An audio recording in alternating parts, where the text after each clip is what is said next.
이수연님, 혼쭐날 준비하고 이광수님 기다립니다. 자, 혼나봅시다. 혼쭐경제 이광수 전 미래에셋 애널리스트입니다. 안녕하세요. 안녕하세요. 근데 제가 혼나야 될 건 없는 것 같은데 사실. 네? 혼나야 되는 사람들은 누굴까요? 어찌됐건 이제 공매도 얘기부터 해보죠. 예. 공매도 발표하고 첫날 사이드카라는 게 이제 주식이 빡 오르든지 빡 내려가든지 이런 변동성이 커지면 발동하는 거잖아요. 그렇습니다.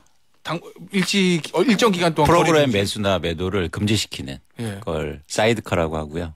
예. 시장을 과열을 좀 안정시키기 위해서. 그렇습니다.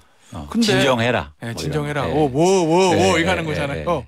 근데 첫날 사이드카 발동했죠. 그렇죠. 너무 올라서 첫날에. 네. 둘째 날도 사이드카 발동했죠. 너무 빠져서. 근데 예. 첫날에 오를 건 예상하셨죠? 예상했죠. 그건 저도 예상했어요. 예. 둘째 날 빠져서 사이드카 발동할 거 예상하셨어요? 솔직히 예상했습니다. 그러니까 사이드카까지는 예상 못해도 주식 빠지겠다. 왜냐하면 이거는 진짜요? 제가 20년간 그것만 봐왔잖아요. 뭐 그렇죠. 아니 근데 정말 예상하셨어요. 왜냐하면 저는 어쨌든 뭐 언제까지 갈지 모르지만 첫날은 다 예상했잖아요. 예전에 증시 패턴을 보면 뭔가 한번 호재가 발표하면 그래도 하루 이틀 한 3일 뭐 이틀까지는 영향이 좀 있었거든요. 네. 근데 이번에는 이 공매도 금지라는 개미 투자자들 제일 원하는 게 나왔는데 왜 이게 이틀을 못 갔냐는 거죠. 그러니까 중요한 게 일단 그 단순하게 상승과 하락만 보면 첫째 날 상승이 너무 가팔랐어요. 이제 그걸 보니까 내일은 이게 빠지겠구나. 그러니까 차익 실현하는 매물이 나올 수밖에 없어요. 그렇게 단기간에 오르면. 하루에 30% 올랐기 때문에. 네. 대형 단기 주가가 20% 30% 오르는데 앵커님 안 팔고 싶습니까? 네. 사람 마음이 안 팔고 싶어요? 혹시 하루 더 뭐 이런 거. 근데 중요해서 그래서 다음 날에 장 초반이 중요해요. 그래서 장 초반에 사실은 시장이 안 좋으니까 판 거죠. 차익 실현 매물이 둘째 날에 그래서 많이 나왔어요. 그래서 어쨌든 이상할 수도 있겠지만 어쨌든 변동성이 굉장히 컸다. 지난 일주일간. 그 얘기는요, 대표님. 혹시 이게 이런 호재로 며칠을 상승장을 끌고 갈 정도의 우리 증시의 기초 체력, 바닥이 좋은 것은 아니다. 이렇게 볼 수도 있는 거예요. 기초 체력뿐만 아니라 지금의 주식 시장을 둘러싸고 있는 대외 경제 변수들이 그래요. 금리 변동이라든지 우리나라 뭐 수출이라든지 경제 상황이라든지 아니면 미국의 주가 흐름이라든지 여러 가지 둘러싸고 있는 경제 흐름이 지금 굉장히 변동성이 크거든요.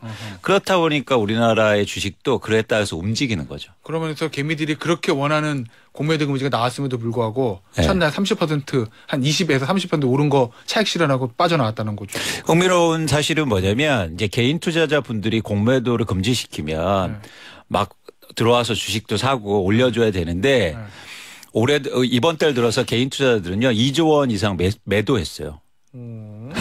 그래요? 네. 이건 무슨 얘기예요?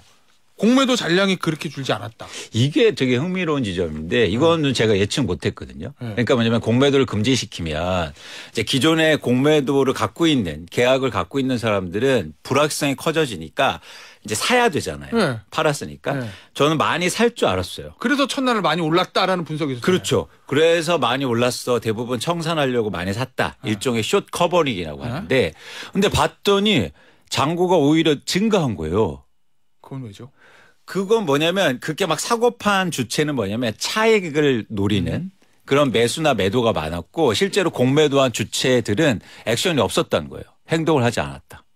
이건 뭐냐면 더 빠질 것 같은데 그럼 나중에 사야지. 이런 것들이 더 많았다는 겁니다. 그럼 그 정도로 우리 장을 안 좋다고 보는 건가요? 외국인이나 기관이? 그럴 수도 있겠죠. 또 하나는 뭐냐면 예를 들어서 예외 조항이 있었는데 뭐 유동성 공급자들한테는 공매도를 이제 예외를 뒀거든요. 뭐 이런 주체들이 좀 공매도를 더 계약을 했을 수도 있겠죠. 그러면요. 이 정부에서 이 공매도 금지라는 굉장히 좀 파격적인 정책을 내놓은 거잖아요. 네. 전면 금지. 기간은 한시적이지만 그 정책을 통해서 내고자 하는 정책적 효과는 다 거뒀다 아니면 실패했다. 지금 단계로 봤을 때. 이게 시작인 거죠. 사실 정책적 효과라는 게 공매도의 제도 개선과 개혁이거든요. 아, 물론 그렇죠. 예. 이제 그걸 하기 위해서 시장이 혼란스러울까봐 예. 금지시킨 거예요. 일단. 예, 일단. 왜냐하면 뭐 다른 일들이 벌어질까봐. 예.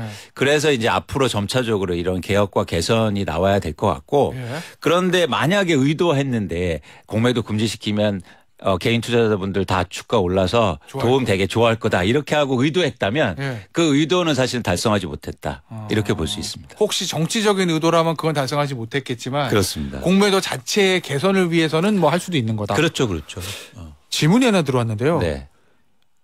예그리나 아토님, 이름 멋있네. 유튜브로 아이디 이 예그리나 아토님께서 공매도 왜 생긴 거죠?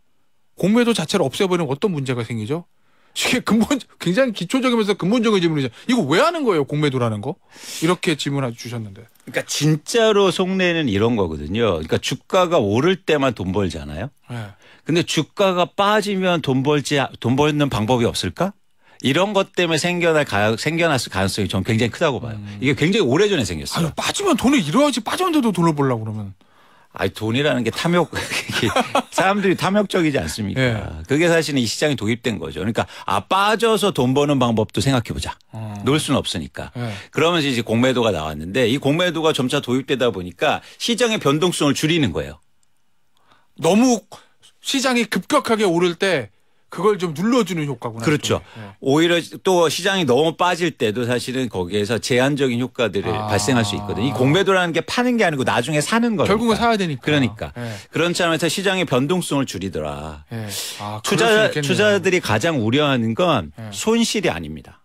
변동성. 불확실성이요. 내가 모르는 일이 벌어질 가능성. 네. 그러면 공매도라는 제도를 통해서 이 폭을 줄이니까 상승과 하락폭을 줄이니까. 예를 들어서 주가가 속절없이 빠질 때도 공매도 세력이 들어와서 사주면 받쳐주는 효과가 있다. 그렇죠. 나중에 살 거니까. 그리고 오를 때도 뭐냐면 쿨링하는 좀 진정시키는 효과가. 왜냐하면 너무 많이 오르면 결국은 빠지니까. 그렇죠. 그렇죠. 최근에 보면 주가 조작 이런데 그 공통된 종목들이 있었어요. 계속 오른 거 3년 동안. 공매도 금지한 종목들이었어요. 아, 그래요? 그러니까 조작 세력들이 들어와서 계속 조금씩 사는 거예요.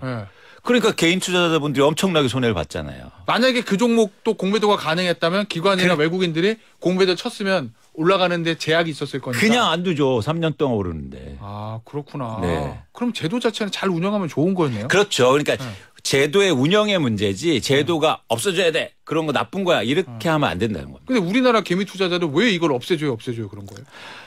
그러니까 이게 상관관계와 인과관계를 혼동하셨기 때문에 전 보고 있는데 특히 2차 전지를 중심으로 해서 주가가 엄청 오르다가 이제 조금 빠지는데 이상하게 공매도 잔고가 늘어나는 거예요. 아하. 그러니까 상관관계 딱 보니까 공매도가 늘어나니까 주가 빠지네.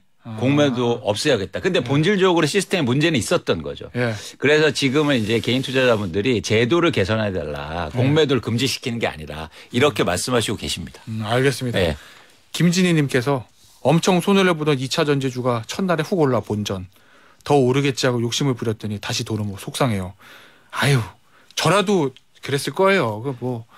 우리 이광수 님은 전문가 중에 전문가니까 두 번째 날은 빠지겠지 예상하셨지만 많은 개미 투자자들은 아마 두 번째 날도 뭐 기대 심리가 있었으니까. 김진희님께 제가 커피 드릴게요. 커피 드시면서 좀. 좋습니다. 근데 이런 분들이 많아서 제가 꼭 말씀드리고 싶은 게 있어요. 주식시장을 잘 보시면 지금 시장은 돈 벌기 굉장히 힘든 구간이에요.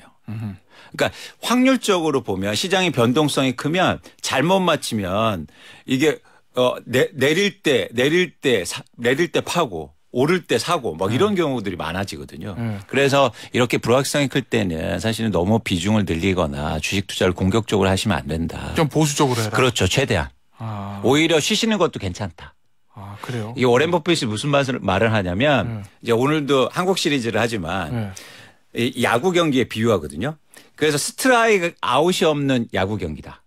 계속 기다리면 된다. 내가 좋아하는 공 올 때까지. 그게 말이 쉽지. 그게 정말 할 수 있으면 할 수 누가 뭐라고 하는 거 아니잖아요. 주식 안 산다고. 이제 그런 생각의 전환이 되게 필요한 거야. 이런 걸 제가 혼쭐 내고 싶은 거죠. 그 정도로 우리 지금 주식 시장은 변동성이 많아서 개미들이 돈 벌기는 어려운 시장이다. 어렵다. 어렵다. 기관도 그렇고 투자자들도. 예, 그래서 되게 조심하는 구간이니까 여러분들이 공매도 금지했으니까 주가 오르겠지 하고 막 사고 이제 안 되네 하고 막 팔고 이렇게 하시면 안 된다. 조금 보수적으로 오히려 좀 관망하시고 지금은 좀 기다리시는 것도 좋은 투자법이다라는 말씀을 꼭 드립니다. 알겠습니다.